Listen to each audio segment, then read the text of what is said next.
only the right way. Oh, okay. Every once in a while. Well, you missed out on the 6-7 quick structure fire. I was hearing that on the way back in. I'm like, the embers does it every time. Flew over and like the shed and all that. That's a nightmare. That's a nightmare. You get out there with the hose and I wish you.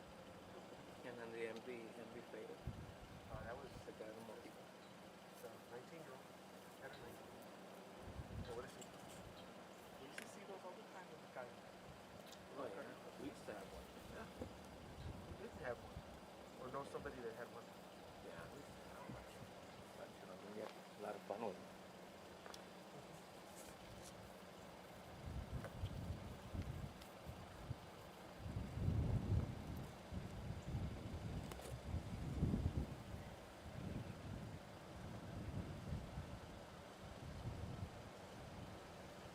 That would be fine.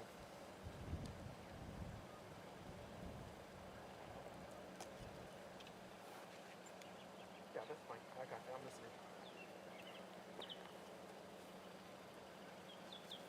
He's coming. I think he's coming. Yeah. It's far South Bear County. Very far. That's the field.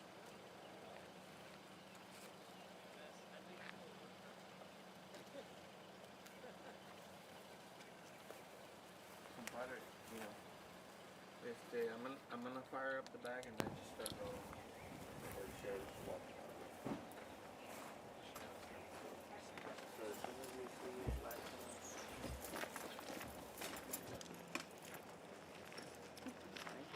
Got right behind you. That was my fault.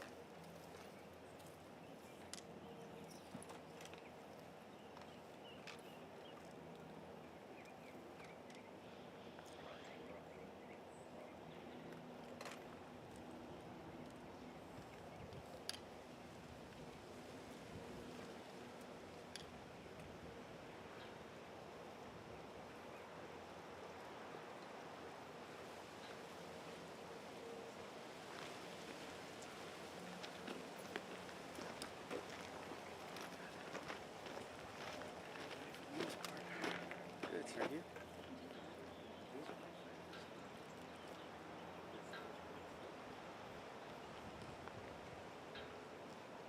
Well, the Cowboys got a bye week, so you got a free Sunday.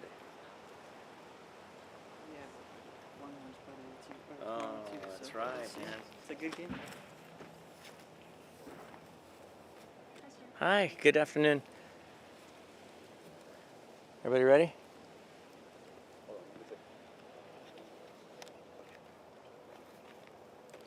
Okay, well, this morning we came out and we're at the scene of a chop shop operation, a pretty extensive one of the biggest ones I've seen in my time as sheriff. What brought us here is that several weeks ago there was a fire of unknown origin here at this location.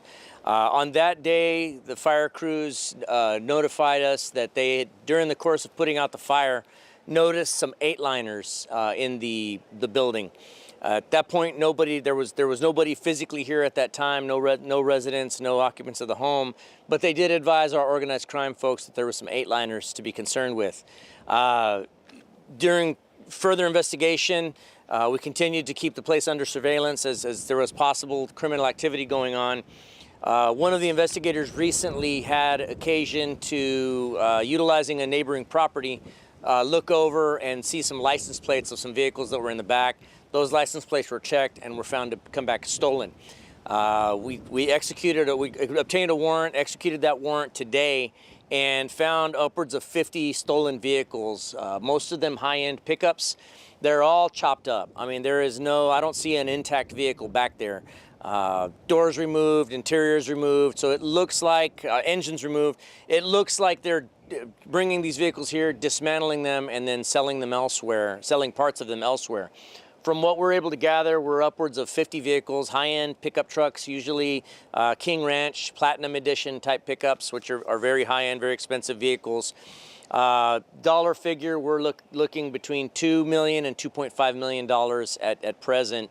And as we're continuing to search, we're continuing to find parts of other vehicles, but for the most part, we're over 50. Most of the vehicles that are here are stolen out of the city of San Antonio, but we're also finding several that look like they were stolen out of Austin. Interestingly enough, in conducting further research, our auto theft investigators are linking up with other counties and cities now where they're finding that vehicles that are here, the engines that were stolen out of those vehicles have also already been recovered in other parts of the state, Brazoria County, Harris County. So this is definitely a multi-state, multi-city, multi-county theft operation. At present, we don't have anybody under arrest, but we do have the property owner identified. And suffice it to say, that name is a name that is familiar to us through other operations. So I do anticipate that there will be arrests made, at least one arrest made in connection with this extensive chop shop operation. Esta mañana nosotros ejecutamos una orden de cateo en esta propiedad, donde hace unas cuantas semanas los bomberos respondieron aquí por un reporte de un fuego. Ya cuando ellos llegaron, lograron apagar el fuego, pero encontraron que habían máquinas de juego ilegal. Ellos nos dijeron a nosotros, a nuestra unidad de crimen organizada, nosotros seguimos fijándonos en la propiedad. Hace unos cuantos días, uno de nuestros oficiales detectives logró ver hacia la propiedad de otra propiedad que son vecinos. Vio unas placas de unos carros. Ya él checó esas placas y encontró que esos vehículos eran robados. Entonces, esta mañana nosotros ejecutamos una orden de cateo en esta propiedad. Nos hemos encontrado con aproximadamente 50 camionetas, marca King Ranch, Platinum. Nosotros son camionetas de lujo, de mucho valor. Entonces el valor totalmente, aproximadamente $2 millones del valor de estas camionetas. Pero también nos estamos encontrando con otros carros. La mayoría de esos carros fueron robados de la ciudad de San Antonio, pero sí hemos encontrado algunos que fueron robados en Austin, en otras partes del estado. Y también estamos encontrando vehículos aquí donde ya nosotros hemos encontrado los motores de estos vehículos en otros condados, en Houston, en condado de Brazoria. Entonces, esto es una operación grande que están operando en otras partes del estado. Nosotros ahorita no tenemos nadie bajo arresto, pero sí se sabe que hay cuando menos un sospechoso que sabemos que es el dueño de la propiedad. Y ya conocemos ese nombre, entonces yo puedo ver que va a haber arrestos en este caso. Any questions? I have a question. Sure. So just to confirm, y'all were kind of tipped off to this because of the fire initially. Mm-hmm. But did you have any reports from neighbors? I would think that neighbors would see all these trucks pulling in and it might be a red flag. You know, at present we don't have any that I'm aware of calls, but however, when we did talk to some neighbors, they did get a feeling that there was something amiss, something was going on. So certainly I would use this as an opportunity to remind the public that if you feel that there's suspicious activity, that's what we're here for. Please call us. We'll be researching calls for service, and if indeed they did place calls to us, we'll certainly handle that on our end.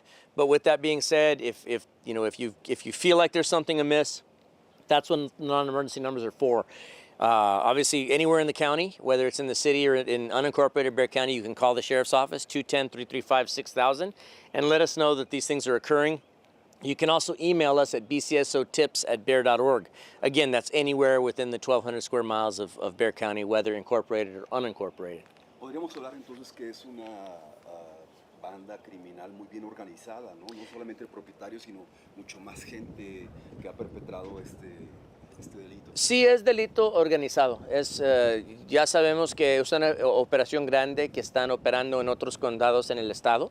Entonces, para nosotros, ahorita sí sabemos que va a haber un arresto, pero es posible que vayamos a ver otros arrestos en conexión con este caso. ¿Tienen información del área de este domicilio? ¿A quién pertenece? Ya sabemos el dueño de la propiedad y ya sabemos que es un hombre que nosotros reconocemos de otras investigaciones. Entonces ya es posible que este sospechoso se va a enfrentar con otros cargos.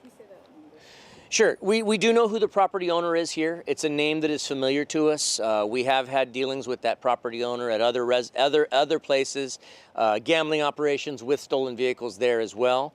So clearly this is not a person that has seen the error of his ways. We do intend to point those out to him, though, very soon. Do you feel like he's a part of a bigger organization working here? Oh, absolutely. I do think that this is part of a much bigger operation. As I mentioned, some of these cars were stolen in other parts of the state and brought here. Some of these vehicles, we do know for a fact, parts of these vehicles were recovered in other parts of the state, Brazoria County, Harris County, Travis County. So absolutely, this is a big operation.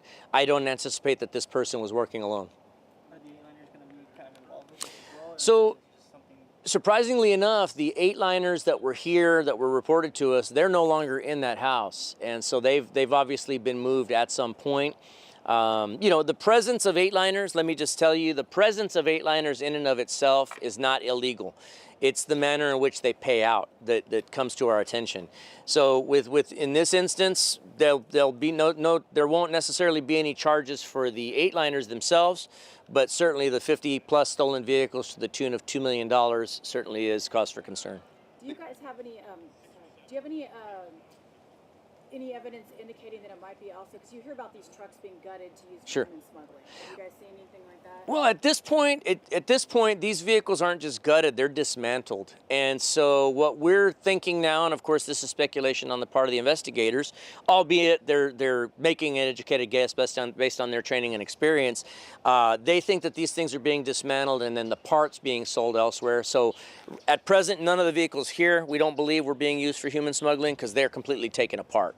But that is certainly always a possibility. ¿Nos podrá repetir esa parte en español? Sí, nosotros sabemos que camionetas como estas grandes, muchas veces camionetas de lujo, son usadas por traficantes de seres humanos, contrabando de seres humanos más bien. Ahorita no se piensa que eso es lo que están haciendo. Estas camionetas ya las desmantelaron. Y nosotros, para nosotros, nomás parece que están quitando todas las partes de la camioneta, vendiéndolas esas partes más adelante, es lo que se piensa que están haciendo aquí, no necesariamente traficando de seres humanos.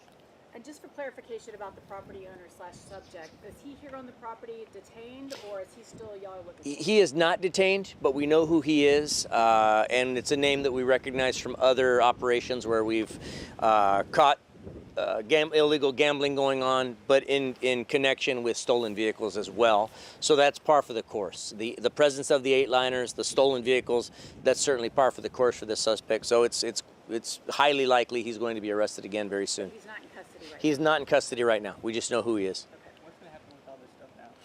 Well, now we begin the process of getting those vehicles out of there. And look, there's 50 vehicles back there in parts and pieces. I'm fully anticipating that, and they're layered. So under this stolen truck is parts of another stolen truck. So now we're going to begin the process of getting everything out of here. So residents can expect to hear a bunch of noise out of here, as we're probably going to have to bring in some heavy machinery and get these because these trucks are not in the shape where we can just drive them up onto a wrecker. We're going to physically have to get some machinery here and painstakingly document everything and get it out of here. So residents can expect to hear a bunch of noise coming from this property. Again, if anybody's got any information on this criminal enterprise or any others, they can always email us at bcsotips@bear.org. Can I ask you another question Sure. related to a different investigation? Absolutely. I know I'm putting you on the spot, but in regards to the suspects that were arrested in connection to the auto theft detailed last week, they are mentioned in the affidavit as persons of interest in the shooting of the 4-year-old Sure. murder. Are you closer to putting charges on them? So thank you. So you're talking about their connection to the Windsor Hollow murder, where little Marianne was shot and killed, unfortunately. Yes, we are closer. Now we haven't yet reached a point where we can label those folks as suspects, but they certainly are persons of interest in that shooting. Prior to, and that's quite frankly why we were there that morning, is we were hoping to glean more. We had charges, some of them completely unrelated to the case, but we were hoping to get into these residences and get some information that would more closely tie these people. We accomplished just that. Now, while we're not there yet, we did get a few steps closer. Ashton Garcia, who we were in front of his house that day on what was the name of the street, Johnny? Hamilton, no, Alexander Hamilton. The house on 101 Alexander Hamilton, Ashton Garcia. He actually turned himself in over the weekend. So they are all in custody now. We use this as an opportunity to remind the community that these people, while they are certainly persons of interest, we just need more information. We think we're on the right trail, we're on the right track, but we need more information. Again, we're asking anybody with information to email us at bcsotips@bear.org. You can remain anonymous. And again, I'll use this as an opportunity to remind everybody that there is still a $10,000, up to a $10,000 reward for information on that case. So that may be just the inducement that somebody may need to convince them to come forward and give us the information we need to charge these folks. Okay, thank y'all very much.